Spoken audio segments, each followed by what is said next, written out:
আচ্ছা, তাহলে দেখো so loudly dash that everyone was startled. আচ্ছা, এখন দেখো তোমার এখানে এই জায়গাটাতে খুব ভালো করে বোঝার চেষ্টা করো, ইনভার্সনের একটা ব্যবহার আছে। হ্যাঁ, সো ইনভার্সন আসলে কি? ইনভার্সন এক কথায় আমি যদি বুঝাই, নর্মাল প্যাটার্নটা কি ভাইয়া একটা সেন্টেন্সে, যে আমরা জানি সাবজেক্ট ব্যবহার করতে হয়, এরপরে আমাদের ভার্ব ব্যবহার করতে হয়, এটা হচ্ছে নর্মাল প্যাটার্ন। বাট ইনভার্সনে জিনিসটা উল্টে যায়। ইনভার্সনে কি হয়, আগে আমরা ফাইনাইট ভার্ব ব্যবহার করি বা ভার্ব ব্যবহার করি, এরপরে আমরা সাবজেক্ট ব্যবহার করি। কিভাবে? উদাহরণ হিসেবে এটা দেখো, যে দেয়ার ইজ এ পেন। এই যে দেখো, এই রকমের সেন্টেন্স তোমরা দেখছো না, দেয়ার ইজ এ রিভার, তোমরা প্যারাগ্রাফও লিখেছো। সো দেখো এখানে দেয়ারটা কিন্তু আমার সাবজেক্ট না, সাবজেক্ট কিন্তু হচ্ছে আমার এ পেন। সাবজেক্ট কি বলো তো ভাইয়া?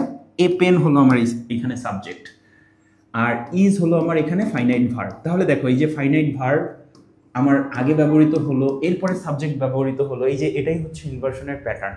এখন এই ইনভার্সনটা তো সবসময় দেয়ার অথবা হিয়ার থাকবে না, কখনো কখনো নেগেটিভ কিছু তোমার কি থাকবে, অ্যাডভার্ব থাকবে। ফর এক্সাম্পল ওই যে তোমার হার্ডলি, এই হার্ডলিও কি একটা নেগেটিভ অ্যাডভার্ব না? হার্ডলি অথবা স্কার্সলি, এই যে এখানে আমি লিখে দিচ্ছি কিছু, স্কার্সলি হতে পারে।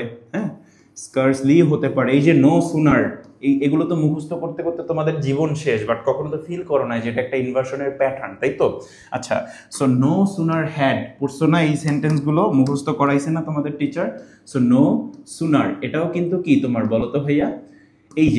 এই যে নেগেটিভ একটা অ্যাডভার্ব এখানে আছে, এই যে স্কার্সলি, হার্ডলি, বেয়ারলি, হ্যাঁ, ওকে, অনলি। সো আমাদের লাইফটা আই গেস একটু পজ হয়েছিল। তাহলে আমি এখানে কি করব, তোমার সো লাউডলি এরপরে আমার কি ব্যবহার করতে হবে বলো তো ভাইয়া?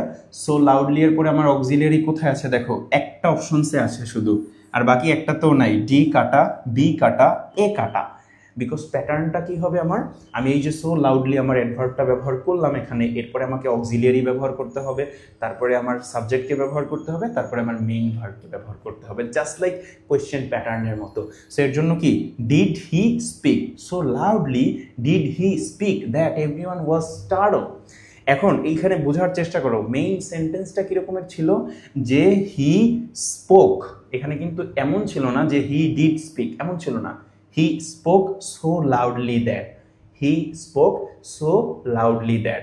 So loudlyটাকে শুরুতে আনলাম, অক্সিলিয়ারি ব্যবহার করলাম, সাবজেক্ট ব্যবহার করলাম, এরপরে মেইন ভার্বটাকে ব্যবহার করলাম। যারা যারা এই যে কোর্সে যুক্ত হবা, ইনভার্সনের ক্লাসটাতে তোমাদেরকে এ টু জেড এই যে সেন্টেন্সে কিছু তোমরা অ্যাবনর্মালিটি দেখো না, এই যে অডিটি দেখো না কিছু, এগুলো কেন দেখো ইনশাল্লাহ তোমাদেরকে বুঝাবো।